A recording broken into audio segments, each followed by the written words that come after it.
Morning students. देखिए आज हम मूमेंट्स बुक से पहला chapter the lost child chapter को पढ़ेंगे। चैप्टर स्टार्ट करने से पहले हम इसकी समरी के बारे में थोड़ा समझ लेते हैं, इसके टाइटल के बारे में समझ लेते हैं। तो देखिए द लॉस्ट चाइल्ड जो एक चैप्टर है मुल्क राज आनंद की प्रसिद्ध कहानियों में से एक है। कहने का मतलब द लॉस्ट चाइल्ड एक कहानी है, किसके द्वारा लिखी गई है? मुल्क राज आनंद। यह कहानी एक बच्चे के मन की कार्यप्रणाली को दर्शाती है। यह दर्शाती है कि बच्चे को अपने माता पिता से बहुत प्यार होता है। इस कहानी में एक बच्चा अपने माता पिता के साथ गांव का एक मेला देखने जाता है। वह मेले में विभिन्न वस्तुओं की तरफ आकर्षित होता है। वह अपने माता पिता को बार बार कहता है कि वे उसे कुछ खरीद दें, लेकिन वो ऐसा नहीं करते हैं। तो इस तरीके से इस कहानी की शुरुआत है। अब हम इसको विस्तार से समझेंगे। Let's watch now.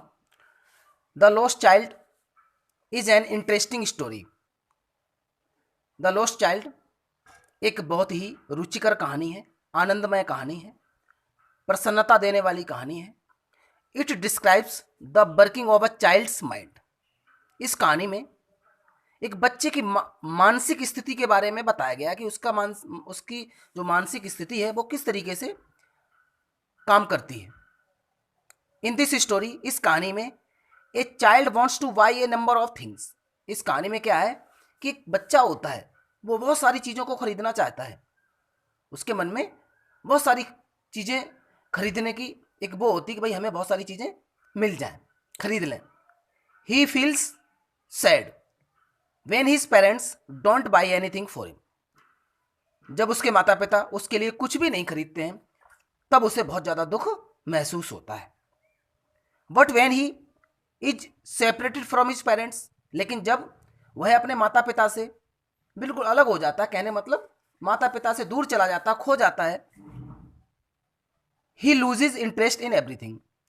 और जब अपने माता पिता से वो अलग हो जाता, खो जाता है, फिर वो सभी चीज़ों जिसके प्रति उसका जो लगाव होता है, जिन चीज़ों के प्रति उसका लगाव होता है, इंटरेस्ट होता है, उन सभी से बहुत दूर चला जाता। कहने का मतलब अब अपने मम्मी पापा से अलग होने के बाद उसके मन में किसी भी चीज़ को खरीदने की इच्छा नहीं रहती है।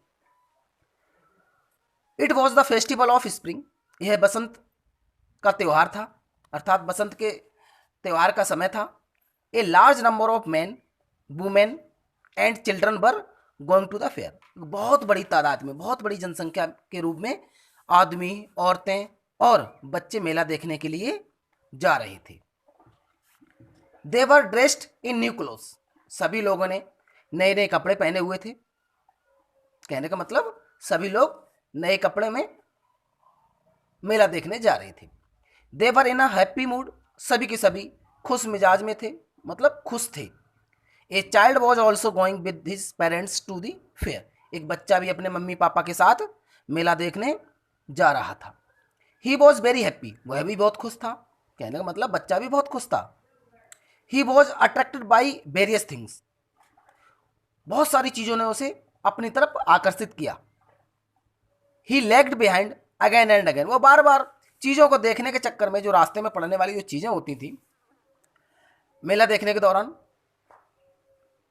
बार बार पीछे रह जाता था। उनकी वजह से उनको देखने में लग जाता था, जबकि उसके मम्मी पापा लगातार आगे बढ़ते रहते थे। His parents called to him come along. उसके मम्मी पापा उसको बार बार कहते थे कि अरे साथ साथ चलो, साथ साथ चलो। The child ran and joined his parents. और बच्चा क्या करता था?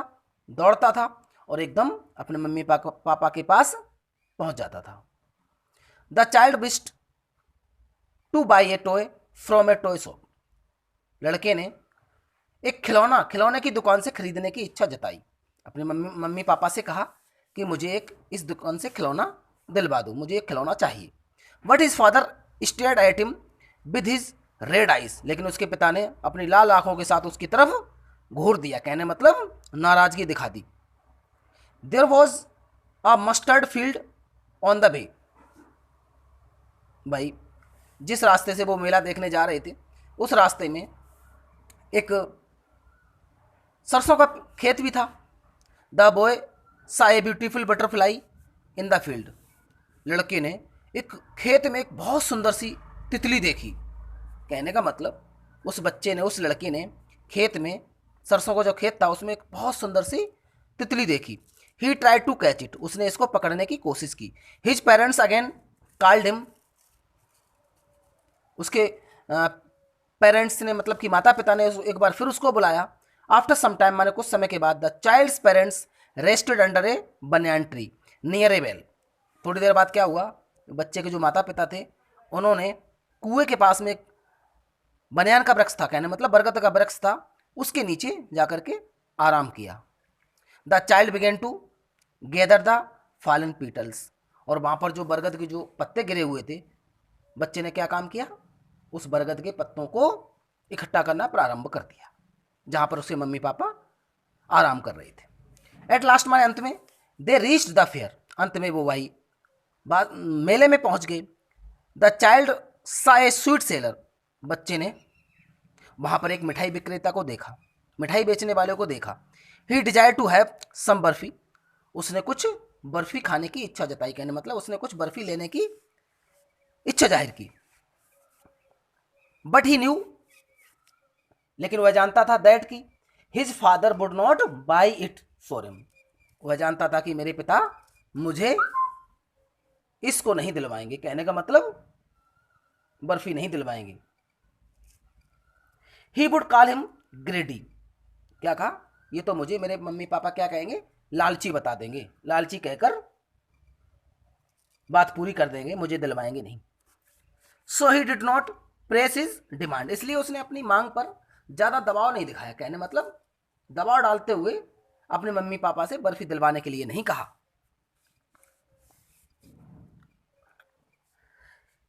ही then wished to enjoy jugglers tricks, उसके बाद में इच्छा की, जहाँ पर एक मदारी था वो अपने कर्तव्य दिखा रहा था, तो उसने कहा कि हमें इसके कर्तव्य को देखना है, यहाँ पर हमें आनंद लेना है। He also wanted to have balloons and flowers, वह गुब्बारे और फूल लेना भी चाहता था। But he knew that his parents would not agree to his demands, लेकिन वह इस बात को अच्छी तरीके से जानता था कि मेरी मम्मी पापा इनको दिलवाने के लिए भी मना कर देंगे, मतलब कि सहमत नहीं होंगे। So he moved on along with them, इसलिए वो उनके साथ साथ, पीछे पीछे उनके साथ चलता रहा। मम्मी पापा उसके आगे आगे चलते रहे, वो उनके साथ साथ पीछे पीछे चलता रहा। देन द चाइल्ड सा ए राउंड अबाउट, उसके बाद क्या हुआ, आगे बढ़ते हुए उसने एक झूला देखा, बच्चे ने एक झूला देखा। He wished to enjoy a ride on that roundabout, वह उस झूले पर झूलना चाहता था, आनंद लेना चाहता था उस झूले का, कहने मतलब उसने उस झूले पे झूलने की इच्छा जताई। ही कॉल्ड हिज पेरेंट्स, उसने अपने मम्मी पापा से कहा। But there was no reply, लेकिन उनकी तरफ से, माँ बाप की तरफ से, मम्मी पापा की तरफ से कोई भी जवाब नहीं उसको मिला। ही टर्न्ड बैक, वह पीछे मुड़ गया। His parents were nowhere to be seen, जैसे ही उसने पीछे मुड़ के देखा अपने मम्मी पापा को, तो उसको अपने मम्मी पापा कहीं पे भी दिखाई नहीं दिए। His heart was filled with fear, उसके दिल में डर बैठ गया था। उसने सोचा अब तो मेरे मम्मी पापा खो गए हैं, मुझसे बहुत दूर चले गए। ही स्टार्टेड वीपिंग, उसने रोना प्रारंभ कर दिया, कहने मतलब वो रोने लगा। ही रैन अबाउट क्राइंग, वो इधर उधर चिल्लाता हुआ दौड़ने लगा, दौड़ भी रहा था और चिल्ला भी रहा था, रो भी रहा था। मदर फादर, क्या कह रहा था, मम्मी पापा, इस तरह से मतलब कि बोल रहा था रोते हुए। He looked everywhere in the fair, उसने मेले में हर जगह अपने मम्मी पापा की तलाश की, देखा। But he could not find them, लेकिन वह उनको नहीं ढूंढ सका। एनीवेयर, कहने का मतलब उसने उनको, अपने मम्मी पापा को ढूंढने की कोशिश की, तलाशने की कोशिश की, लेकिन उसको उसके मम्मी पापा कहीं पर भी नहीं मिले। एक kind man lifted him up in his arms, एक बड़ा ही दयालु प्रवृत्ति का जो व्यक्ति था, उसने उसको अपनी भुजाओं में उठाया, कहने का मतलब अपनी गोद में लिया, अपनी बाहों में लिया। He tried to console the child, उसने उस बच्चे को सांत्वना देने की कोशिश की, उसको तसल्ली दिलाने की कोशिश की। The man took him to the flower seller, आदमी उस बच्चे को लेकर फूल विक्रेता के पास गया। बैलून सेलर, जहाँ पर गुब्बारे बिक रहे थे, गुब्बारे बेचने वाले के पास गया। स्नेक चार्मर, जहाँ पर जो स्नेक चार्मर था, सपेरा था, उसके पास, उस सपेरे वाले के पास में लेके गया उस बच्चे को। एंड द जॉय राइड, और यहाँ तक कि झूले के पास ले गया। कहने मतलब जहाँ पर वो झूलना चाहता था, उसने कुछ समय पहले झूलने की जो इच्छा जाहिर की थी, उस झूले वाले के पास गया। But the child had lost interest in everything, लेकिन बच्चा हर चीज में अपनी रुचि खो चुका था। कहने मतलब उसका जो ध्यान था वो बिल्कुल बदल गया था।